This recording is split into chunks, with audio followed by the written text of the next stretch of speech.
بسم اللہ الرحمن الرحیم اللہم صلی علی سیدنا و مولانا محمد وعلی آلہ وسلم۔ میرے محترم دوستو اور سامعین اکرام، السلام علیکم ورحمۃ اللہ وبرکاتہ۔ سامعین اکرام، آج میں آپ کو ایک ایسا وظیفہ بتانے جا رہا ہوں جو ہمارے پیارے نبی حضرت محمد مصطفیٰ صلی اللہ علیہ وسلم نے اپنی بیٹی سیدہ فاطمہ الزہرا کو ارشاد فرمایا تھا۔ صحیح بخاری کی حدیث نمبر 3113 ہے۔ حضرت فاطمہ رضی اللہ تعالی عنہا کو چکی پیسنے کی بہت تکلیف ہوتی تھی۔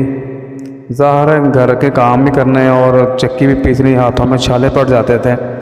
پھر انہیں معلوم ہوا کہ رسول اللہ صلی اللہ علیہ وسلم کے پاس کچھ قیدی آئے ہیں، اس لیے وہ بھی ان میں سے ایک لونڈی یا غلام کی درخواست لے کر حاضر ہوئیں، لیکن حضرت صلی اللہ علیہ وسلم موجود نہیں تھے۔ وہ حضرت عائشہ رضی اللہ تعالی عنہا سے اس کے متعلق کہہ کر واپس چلی آئیں۔ پھر جب حضرت صلی اللہ علیہ وسلم تشریف لائے تو حضرت عائشہ رضی اللہ تعالی عنہا نے آپ کے سامنے ان کی درخواست پیش کر دی۔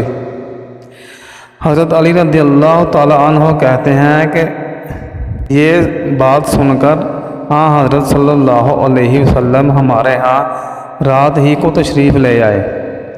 جب ہم اپنے بستروں پر لیٹ چکے تھے، جب ہم نے حضرت صلی اللہ علیہ وسلم کو دیکھا تو ہم لوگ کھڑے ہونے لگے تو آپ صلی اللہ علیہ وسلم نے فرمایا، جس طرح ہو ویسے ہی لیٹے رہو۔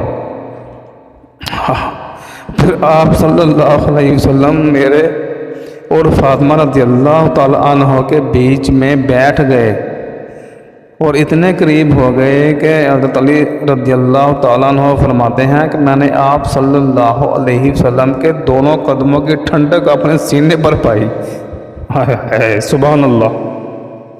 اس کے بعد آپ صلی اللہ علیہ وسلم نے فرمایا، جو کچھ تم لوگوں نے لونڈی یا غلام مانگے ہیں، میں تمہیں اس سے بہتر کیوں نہ بتا دوں؟ جب تم دونوں اپنے بستر پر لیٹ جاؤ تو سونے سے پہلے اللہ اکبر 34 مرتبہ، الحمدللہ 33 مرتبہ اور سبحان اللہ 33 مرتبہ پڑھ لیا کرو۔ یہ عمل اس سے بہتر ہے جو تم نے مانگا ہے۔ تو سامعین کرام، اس وظیفہ کو اپنا روزانہ کا معمول بنا لیں تو انشاءاللہ آپ دیکھیں گے کہ آپ کی تمام دن کی تھکاوٹ، دن بھر کی تھکن دور ہو جائے گی، کیونکہ یہ میرے نبی پاک صلی اللہ علیہ وسلم کی زبان مبارک سے نکلے ہوئے الفاظ ہیں، تو ان میں اثر بھی ویسا ہی ہوگا۔ اللہ ہم سب کو نبی پاک کی سنت پر عمل کرنے کی توفیق عطا فرمائے، اور اللہ تعالی ہم سب کا حامی و ناصر ہو۔